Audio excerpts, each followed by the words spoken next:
following program is a presentation of the Options Insider Radio Network. For more programs, visit www.theoptionsinsider.com or search for Options Insider Radio in iTunes.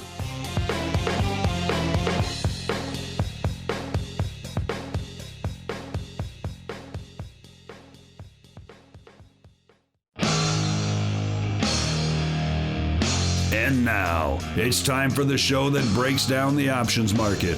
From unusual activity alerts to market updates and trading strategies. If it involves puts and calls, then our all-star panel will break it down. It's time to hit the Option Block with your host, Mark Longo from theoptionsinsider.com and co-hosts Mike Tusaw from KnowYourOptionsInc.com and Mark Sebastian from OptionPit.com. The Option Block is brought to you by Options Express. Don't spend time worrying about your broker. At Options Express, security, stability, and account protection are the most important responsibilities to our customers. Secure account access, enhanced financial protection, entrusted with over $7 billion in customer assets, established financial stability. Options Express lets you trade with confidence. Stocks, options, and futures, all in one account. Trade with a specialist. Visit optionsexpress.com/OXradio to open your free account. Options Express is a member of FINRA, SIPC, and NFA.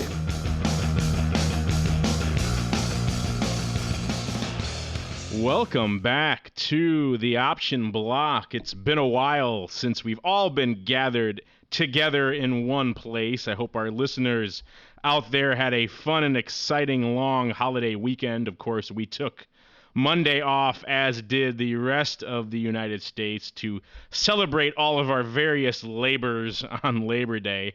But now we're back in full force with the team all assembled. My name is Mark Longo from theoptionsinsider.com, as well as many of the programs here on the ever-expanding Options Insider Radio Network.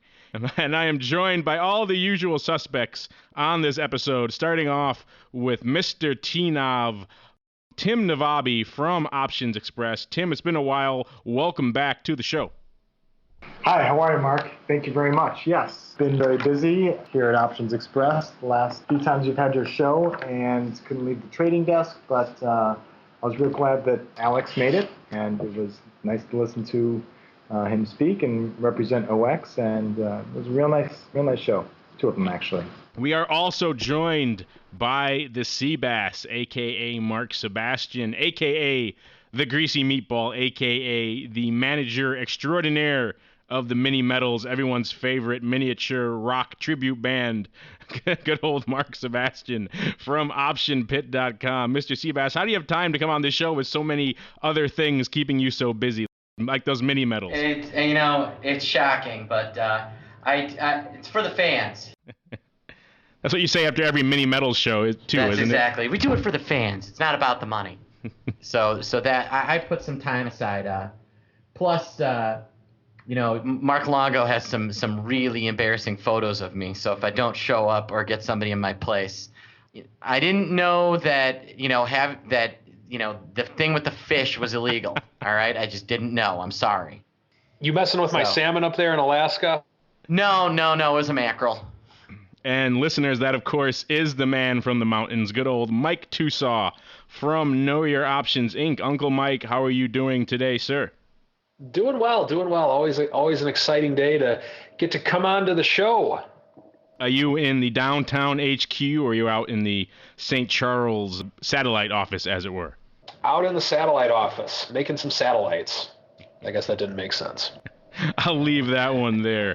I'll just let it lay and let our listeners decide on that one. But with the team assembled and mostly coherent, we will roll right into the trading block. The trading block.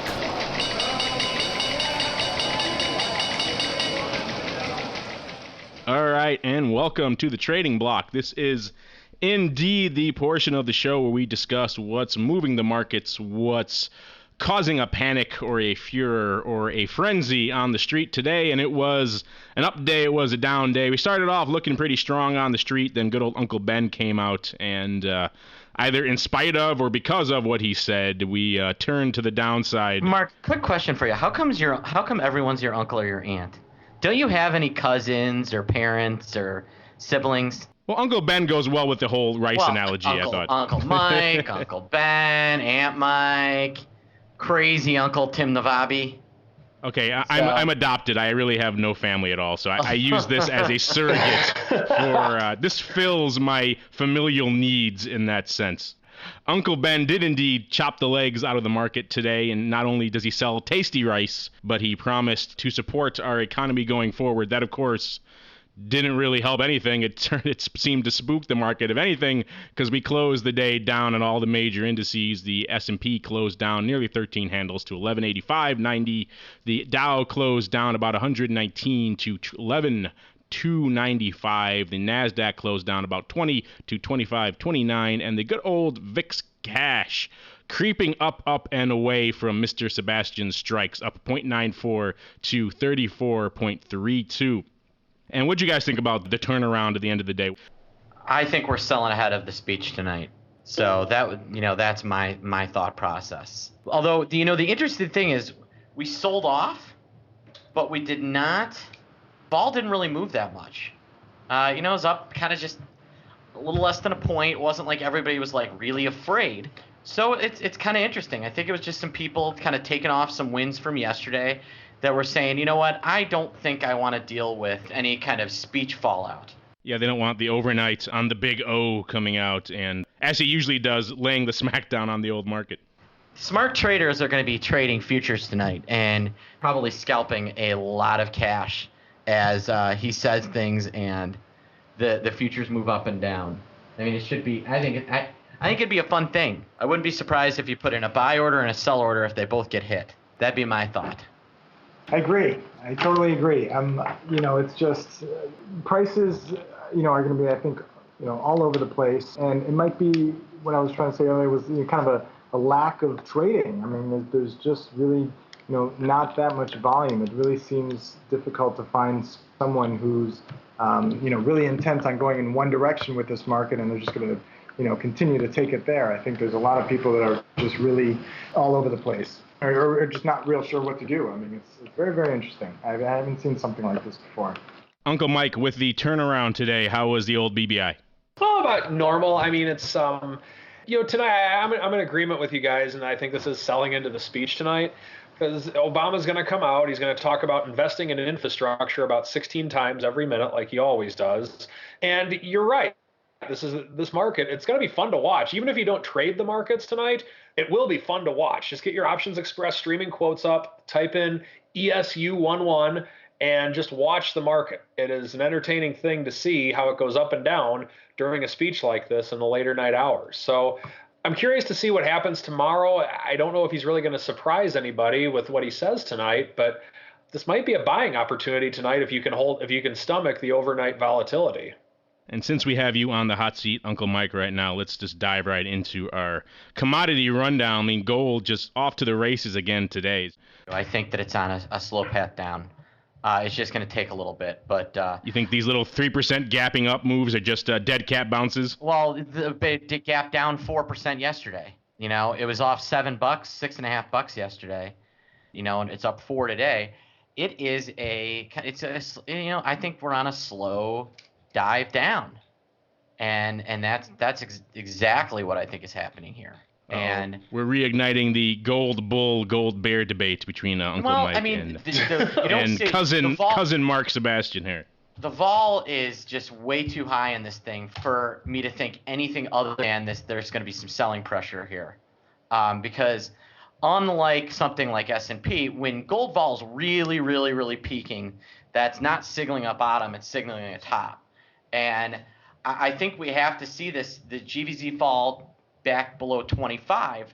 Gold probably get to 165, 160 before, maybe even 155 before we see any real people willing to step in. I think the smart money is selling gold right now. tell you the truth. I've officially gotten out of the business of calling tops in any of the metals because I'm clearly not equipped to be. I've been doing it for several years now, and it hasn't suited me very well. I've heard you're quite good at calling bottoms, though. Yes, quite the bottom caller when I see them. I got a couple thoughts on that. And, right. What I'm looking at with gold, if you look at let's use GLD as an example. When GLD started going up to the 100 level, it kind of went sideways for a while. Like if you look at a chart of it. And so where I'm looking at this right now, I'm in agreement with Sebastian, kind of, in that I think that, long term, I still think gold's going to go to the moon. But short term, it's one where when you get big runs, you get big pullbacks, and you have to be prepared for something like that. I don't know if I'm necessarily that bearish yet. Where I'm going to be concerned, I'm always concerned, hence the reason we buy puts and hedge everything under the sun. But where I'd be more concerned with GLD, not so much right here, but I think we're going to make a run at 200 on GLD or 2,000 on the spot, something like that. But I think we still have a little bit more of upside room. But I think it's going to be more of a key number type thing, just like it was with 100 GLD. Because if you look in 2009, it just could not get through the 100 mark for about 8 or 9 months. But once it did, it's been off to the races. So I think we're going to have something similar to that, but I'm not quite there yet. I still think we have a little bit more room to the upside in gold. And then I think we might start to tinker a little bit around the 200 mark. And when we go down, just to give you guys an idea of it, the way with which we're playing it, I'm not going to be bold enough to try and call a top. I'm kind of in Mark Longo's camp, and that I don't call tops, and I don't try to call bottoms either. I'm a married man. But with that in mind, we're gonna continue to stay in it, because who knows? I could be wrong, because this is we're bullish on gold long term. And let's say it goes right to 200 and then goes right down to 155 to 160 level, as Seabass is saying. Well, then that's the point to where, with the put options that we have in place with it, we would have the intention of selling the puts for profit and then buying more shares of GLD or something along those lines. We haven't had that problem as of yet in the last few years with gold. We've done it with the Qs a couple times in our Q collars, but with gold, we haven't had that problem. So that's how we're playing gold right now. Not so much, I'm not necessarily focused so much on the vol, which you make a good point, Mark. I'm not denying that. But I think it's a key number at the 200 level as well as the 2000 level. And also, we haven't had a pullback in a while, and you need to be prepared for something like that. Mark, you guys see Denadron halted. They are restructuring. They just announced a restructure. Some sort of $22 million in August Provence sales. And shocker, I know you'll be shocked at this, we saw major call spreads trade today, a big put buyer at the end of the day, and what appears to be a big call seller at the end of the day as well. Yeah, I'm looking at the open interest right now. Yeah, there's a ton of the SEP 10 puts went up, 1,500 of those. SEP 11, SEP 12, SEP 13 calls, 2,000, 3,000, and 2,000 each of those. I'm guessing, I haven't looked, but I'm guessing those were heavy to the sell side as well. Oh, yeah, shocker. What a surprise on this one.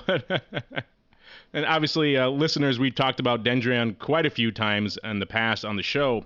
Maybe while we're looking at the odd block later, I'll try to dig up some of our old discussions on this one. But obviously, this is one of those flyers that we've noted quite a bit, and as is usual on this one. It appears that it is going to be going down. Yes, I would say the bullish days of DNDN may be behind it. Before we close out the old trading block, let's dive right into a commodity rundown. Obviously, we hit on the metals, but there's more to life than GLD and SLV. More by a long shot. Some of the other movers today, lean hogs. My price is about 20 minutes after. The hogs, yes, the hog reports. Yeah, hogs up, hogs up, cotton up, both 2%. Lumber was up almost 1.5% there. Sugar was up over 1%. Palladium was up. Feeder cattle was up just a little bit there. Some of the moves to the downside were oats, rough rice, corn, wheat, cocoa. So, yeah, there's definitely a lot of movers here. See, Uncle Ben talks and rough rice takes it on the chin. See, I told you, Sebastian. Yeah, like oats nose. Isn't that the other thing? Something like that? Oats nose? Anyways. Oats nose? Is that like so those were some of our movers. Like Bo knows this, Bo knows that? Is that what that is? Yeah, I don't know what that is. I just have heard that a couple times. But anyways, yeah, corn down. I think a lot of people are bullish on, have been bullish on corn for a long time. Some of the things I was reading today, again, were pretty bullish on corn. So yeah, I mean, there's going to be a lot of volatility here. And like I was saying earlier, it seems like there's just a vacuum of traders. I mean, I don't know where they are. No one's, taking any serious bets in one direction or another. I've talked to a couple people with some big, gold covered calls, both in futures and in the equities. And it's quite odd the way that they're thinking. Obviously that's why we're here, but they just want to take one side off that's profitable, and they want to know, what do I do with the other side, and can I afford it? And, what's my risk? So, I always, again, try to tell them, what was your plan to begin with? Why don't you pick your prices, to the upside and the downside when you say, I really just don't want to have this contract anymore. And, if you're sitting on a profit, is this what, your goal was right here, right now? I mean, did you meet it? Get out, and wait for another opportunity. But it's very interesting. Especially the old lean hogs. If that's not a barometer, I don't know what is for the broad economy. Whither lean hogs go, so goes the broad economy. Say many a sharp mind in the land of econometrics. All right, with that, I think we're going to close out the old trading block and roll right into the odd block. The odd block.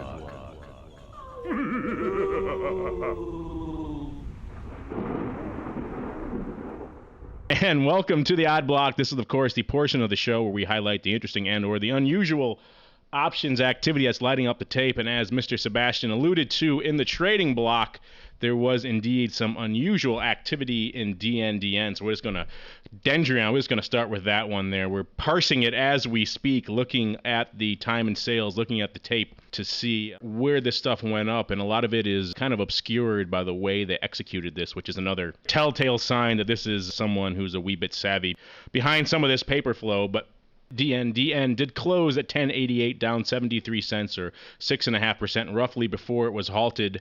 And we saw, as Mark alluded to, a lot of bearish paper. We saw roughly about 2,000 of the SEP 12-13 call spreads being sold somewhere on right before the close there, looks like. We saw a bunch of the SEP 10 puts, roughly 1,500 or so going up today. The bulk of those buys as well.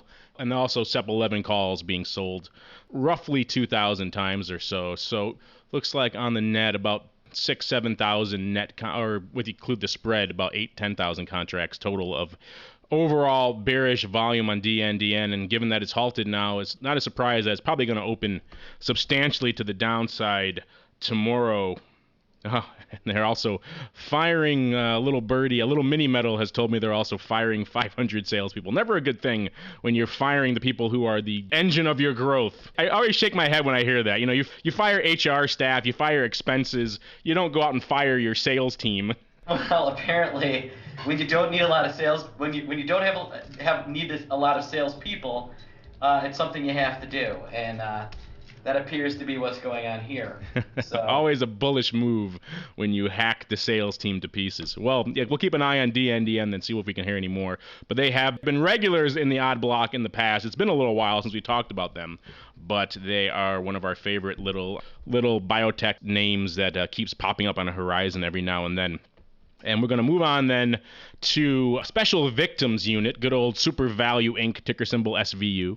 Is that your favorite show, Sebastian? Special Victims? Well, I love Jewel as much as the next guy, but no, that is not. I'm not a huge SVU fan. I am a CSI Miami guy.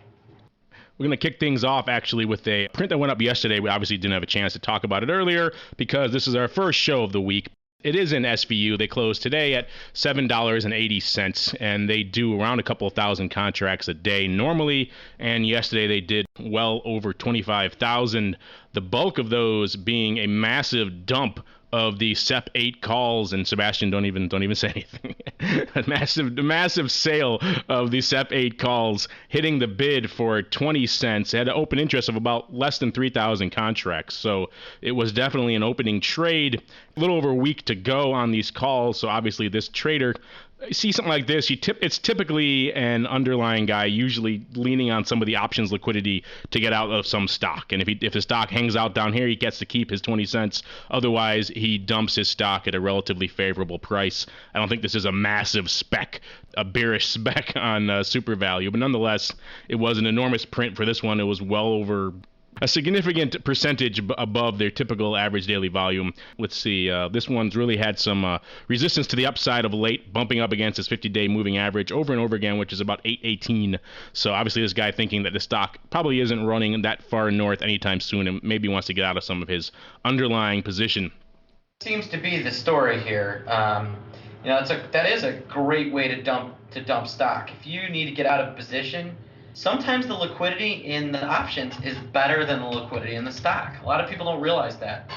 And this is an excellent way to unwind a decent position and sometimes get a little speculation, a little speculative cash out of it, a little VIG money, if you will, little walking around, little walking around money. Take a little VIG for your back pocket, get some liquidity. I mean, the underlying does about 5-6 million contracts a day. So if this guy wanted to come out and just net dump all that stock, he would drive this thing far, far down. So he's taking advantage. Even in a thinly traded name like this, a thinly traded options name, it still has decent amount of liquidity if you go a few cents in. Anyway, a good way to take advantage of some extra sources of liquidity if you're looking to dump underlying in a name that is relatively thin and light.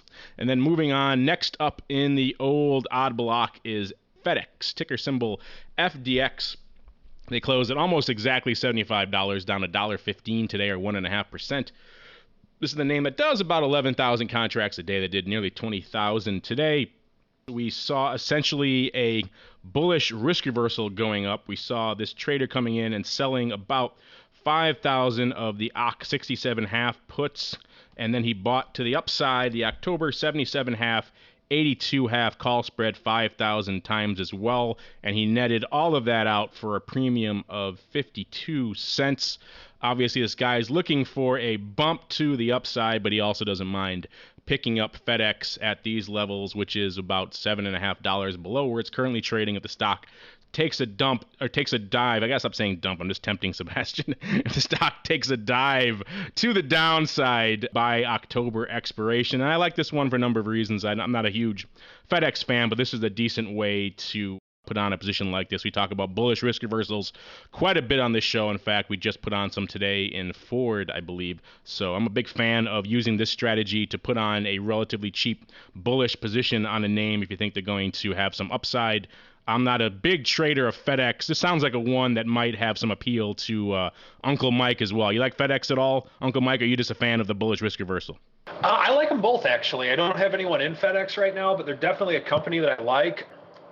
I think FedEx is a company that if the economy does well, people are going to ship more things. But if it doesn't do so well, they're still going to need to ship some things. And they're going to do well either way, but I think they're definitely going to do better as in a better economy. And let's face it, they are the best at what they do.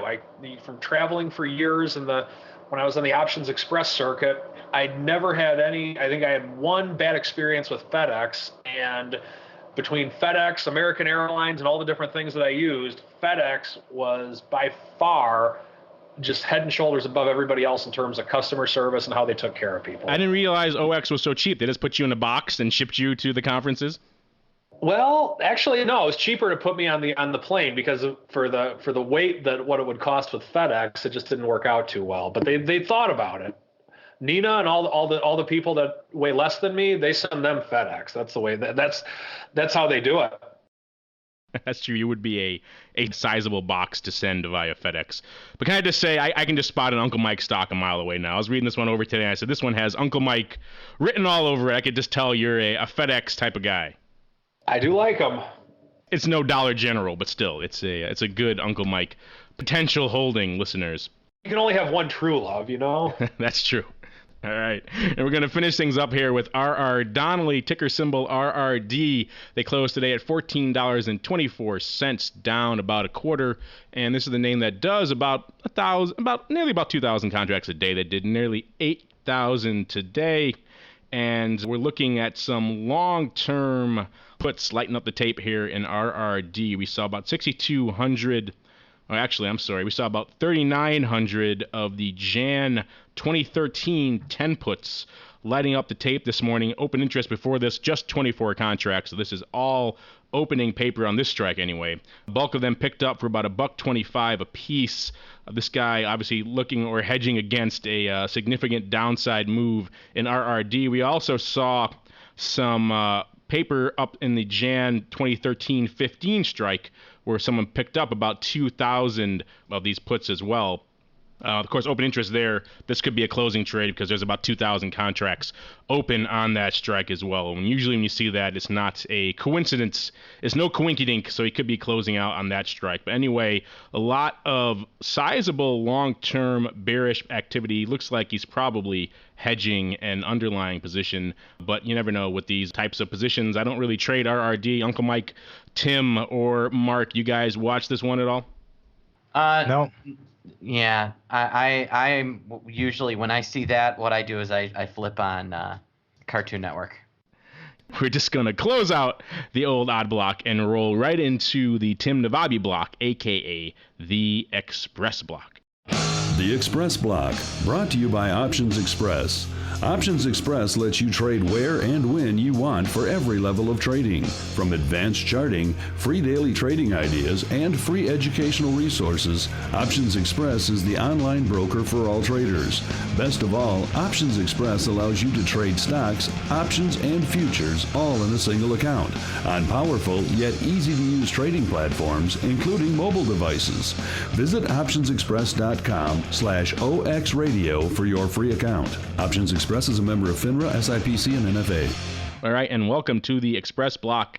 This is indeed the portion of the show where we discuss what's going on behind the scenes of OX and what's going on, or should I say, at Schwab Chicago.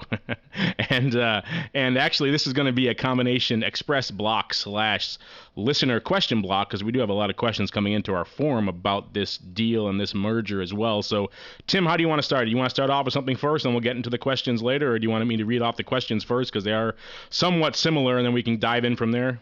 How do you want to proceed? Yeah. No, I think we should. I'd like to answer some questions, and just kind of first start off by saying the vibe here is real positive.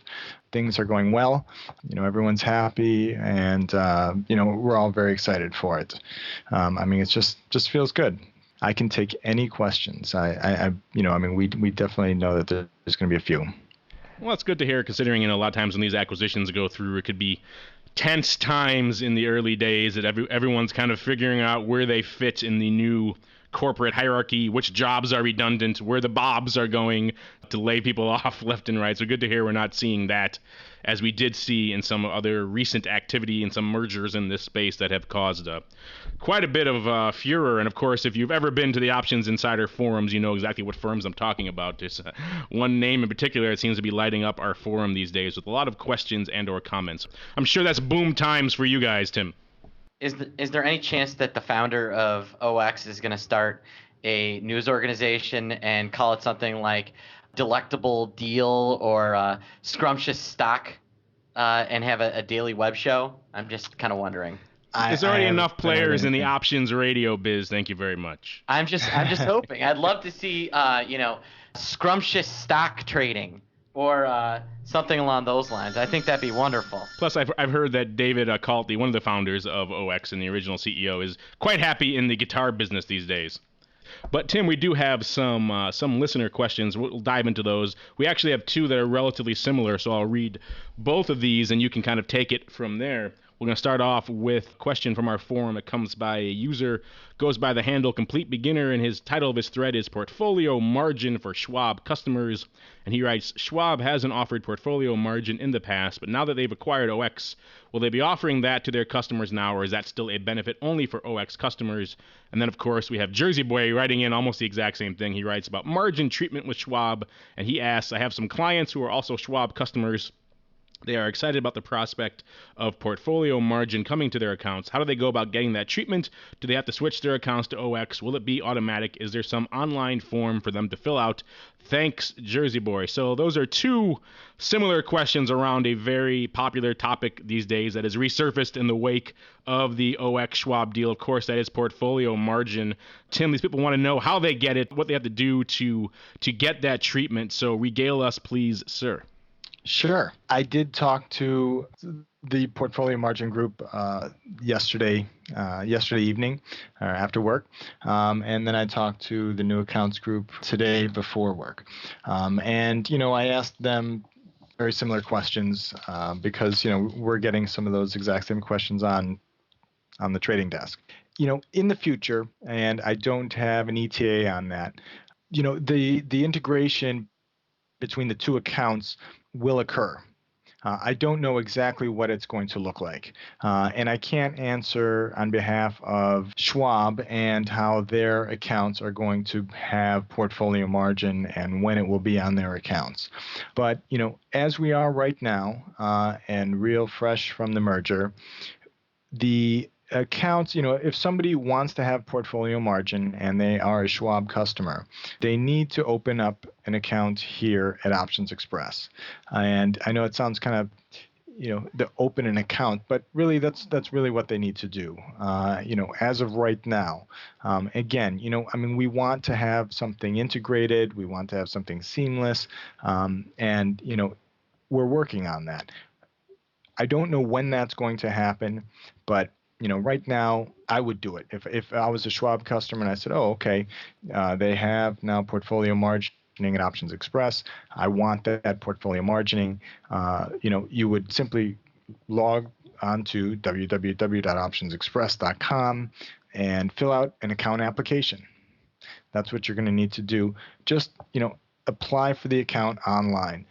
We do have a group in customer service that will help you at any time throughout the process and filling out the forms and just helping you along to do that. But as of right now, there's nothing direct where someone can just say, I'm a Schwab customer and I want portfolio margin and I need to place a trade and tell me what my new margin is. At this point, it's not there. But they're working on it.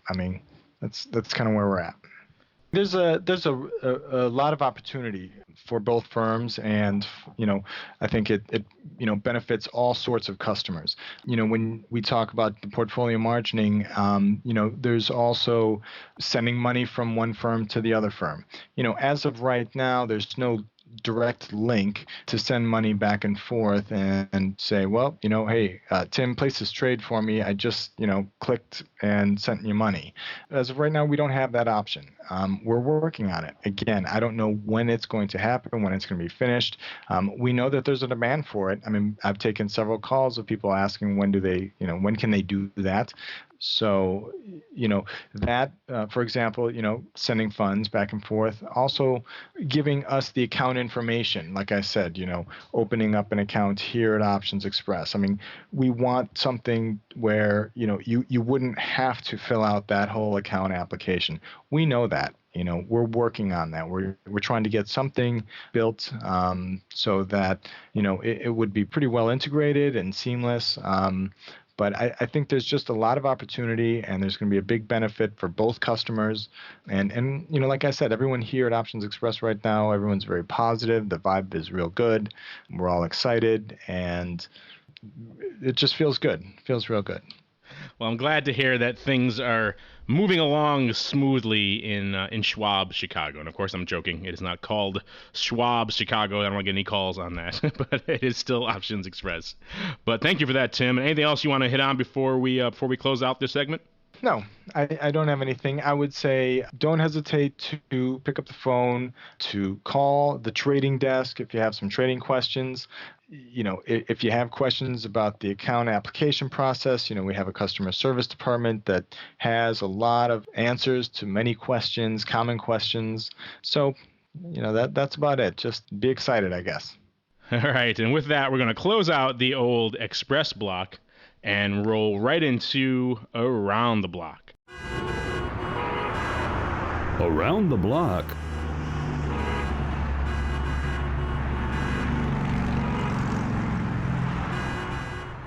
All right, and welcome to Around the Block. This is indeed the portion of the show where we discuss what is on the horizons from our trading screens and what's coming up in the next few trading sessions that might be lighting up the tape and moving the markets. And of course, as we alluded to earlier in the program, the main thing on everyone's radar, and of course, which will be done by the time everyone hears this, but we are looking forward to right now is, of course, Obama's speech on jobs tonight. I know there's been a lot of back and forth on potential for a payroll tax cut. That might be interesting to see if that actually goes through. I know we don't dive into politics very much here on this show. In fact, we steadfastly attempt to avoid it. I think most of us here, I think most people in the markets in general tend to take a libertarian perspective on these types of things, whereas the less government involvement in jobs and things like that, the better. But regardless of your political perspective on this is a market-moving or a potentially market-moving event. A lot of people, as I think Mr. Seabass alluded to, taking positions off the table ahead of the speech tonight. So we'll see what happens tomorrow. If the speech is a non-event, we'll see the weekend come out really early tomorrow morning. Yeah, I mean, I think it depends what he says about the payroll tax. If it's another one if it's a payroll tax that goes directly to the individual, I don't think the market's going to care. If he actually says, let's do a payroll tax on the company side, something that actually could get some hiring moving, then I think you've got a different story. I think people want to see kind of the supply side as opposed to the demand side pushed here. So, at least that's my interpretation. That's certainly what the House of Representatives would like to see, and it'd be hard for Congress to argue with it. Uncle Mike, what are you watching? Are you going to be slinging futures in the after hours here from the St. Charles satellite office? I'll be watching them for sure. I mean, it's one of the most. I think that's actually a lot more entertaining than the speeches themselves, quite frankly. But I think I'm going to do I'm just going to see how many times he says invest in infrastructure. I think I'm just going to do like a little tally of seeing how many times he actually says those words. But yeah, I think that the payroll tax is going to be a big issue, no doubt about it. And we'll see where it comes. I mean, if it's no surprise, it might be factored in, but this will be.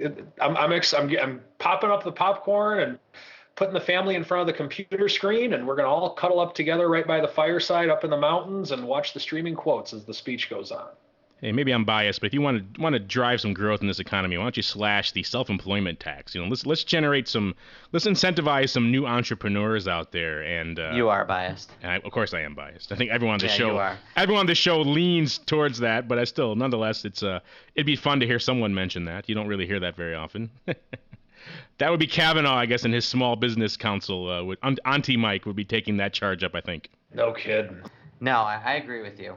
I agree. That'd be an interesting thing to spawn growth in new entrepreneurial ventures. So, is this what they're calling? Is this the twist or the? It's not QE3, right? I mean, another big stimulus. What was it called? I mean, right? The twist, something like that. Right? Yeah, if this is his twist, it's leaked out fairly well ahead of time. They can't really keep a secret very well out there. I'm curious who's going to give out the money next. I mean, they had Ben do it before. Now Obama. Who's left in 6 months or a year? Postmaster General is next up. Free stamps for everyone. That payroll tax I think it actually can pay for itself because, especially in a big company where you're hiring a lot of people, 2% 100 times starts to add up. And all you need to do is literally hire, a couple extra people, and that payroll tax pays for itself pretty fast. So I actually think that if I was going to do anything, that might be the one thing. Yeah, I was being a little bit facetious earlier. Obviously, I think any sorts of cuts that incentivize job growth are a good thing. But I tend to lean in one end of the spectrum, I think, as most of you know. But nonetheless, that's pretty much what we're all watching here. Not too much from an options perspective to play on that. We saw, we discussed vol coming up a little bit today, but not as much as we might have thought, given what we saw in the broad market. Maybe tomorrow, after this speech is announced, we will see the rest of the weekend or the full weekend coming out. As usual, no delay like last week where we had the non-farms holding up the weekend coming out. But other than that, I don't think too much on the radar that's too exciting going into these early days of post-summer. But anything else you guys want to mention before we close out the Around the Block? No, what's any news next week? Anything I can't... I'm parsing through it right now. The economic calendar is relatively light, and earnings are not exactly... super exciting to watch next week either. I think expiration, right? Expiration. Yeah, that's about it. the big expiration on okay, yeah. And other than that, well, of course, we do have Best Buy earnings on Tuesday. Market mover, Best Buy. If you're looking at your electronics, see how much all that HP touchpad furor really helped them. Other than that, not too much. RIM coming out on the 15th. Other than that, not too much in the way of really good volatile names that will be good to play from an options perspective. Not too much that I see here that really going to let up the tape going forward. So I think with that, with everyone's eyes on Obama tonight and their ears as well, we will close out this Around the Block segment and also this episode of the Option Block. I want to thank the old cohorts, the original cast of characters for coming on the show today. And starting off with you, Uncle Mike Tusaw, what is coming up over at Know Your Options, Inc. that you'd like to let our listeners know about? We are all excited. We're back in the Sunday night webinars. It's not football night in America. It's webinar night in America on Sunday nights. That's that's the message with which we're trying to get people across. We schedule webinars on purpose so that they happen right around halftime of the Sunday night football game. Not really. But 9:30 Eastern time, Sunday night, we're going to be talking about ratio spreads, and we're excited. So stop on by, knowyouroptionsinc.com, and let's talk some ratio spreads. Nothing more exciting than a good ratio spread, except perhaps the occasional put stupid. I don't know. In this market, ratio spread's pretty exciting, I think. When you announce the put stupid webinar, I'm there, baby. So let me know. That's exciting to me. All right. Well, we'll see what we can do. All right. I want to go to the Trading with Stupids webinar. Mark Sebastian, what is coming up over at OptionPit.com that you'd like to let our listeners know about? This Saturday, I am going to be speaking at the CBOE in CBOE's How to Trade the VIX, and it's going to be an all-day event. If you sign up for that, I will let you attend my 5-part webinar sponsored by Volux and Price Group on trading volatility products across the marketplace. You can also use code OC2011 if you want to take 10% off of that price. It's going to be – both are going to be awesome. The 5-part series should be unbelievable. And, I'm going to dig into everything, including that Volux product that could end up being really, really, really great. They actually work well in tandem with each other. Yeah, once we see some broad products coming out of Volux in the realized spectrum, it would be very interesting to see the interplay between those products and the implied ones over on CBOE and see how they trade in and out of and against each other. It'd be interesting to watch. All right, so listeners, check out that 5-part series from Mark Sebastian, and you can register for it at optionpit.com.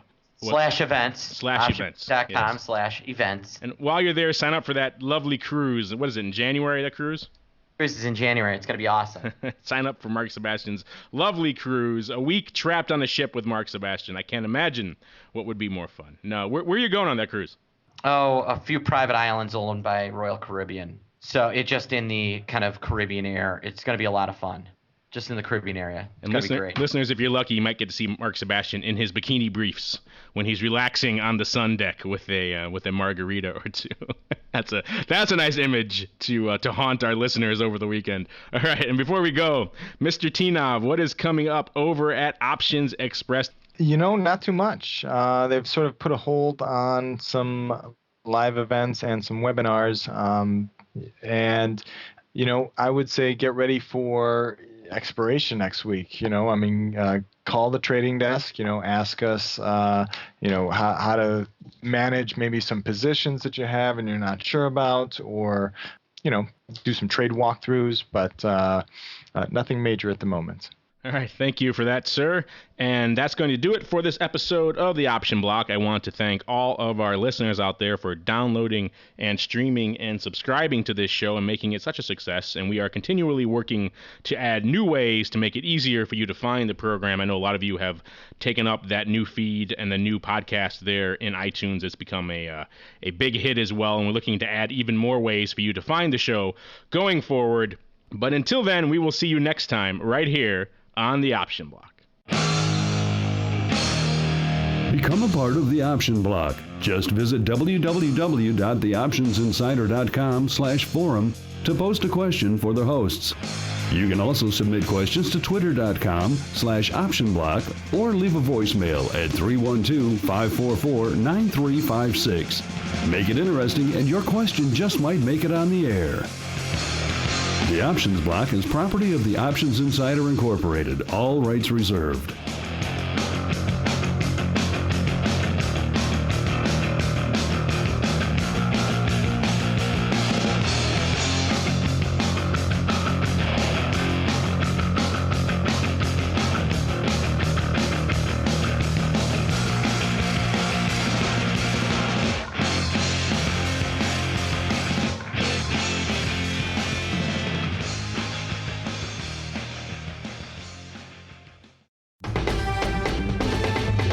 The preceding program was a presentation of the Options Insider Radio Network. For more programs, visit www.theoptionsinsider.com/radio or search for Options Insider Radio in iTunes.